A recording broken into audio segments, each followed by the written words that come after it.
கொஞ்சம் சிரித்தாய் கொஞ்சம் மறைத்தாய் வெட்க கவிதை நீ நீ நீ கொஞ்சம் துடித்தாய் கொஞ்சம் நடித்தாய் இரட்டை பிறவி நீ நீ நீ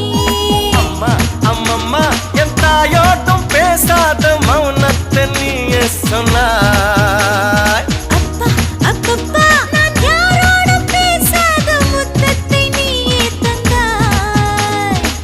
5 வயது பிள்ளை போலே அச்சச்சோ பிச்சத்தாலே கொஞ்சி கொஞ்சி என்னை கொண்டால் பருவாயில்லை காதல் பிசாசே ஏதோ சௌக்கியம் பருவாயில்லை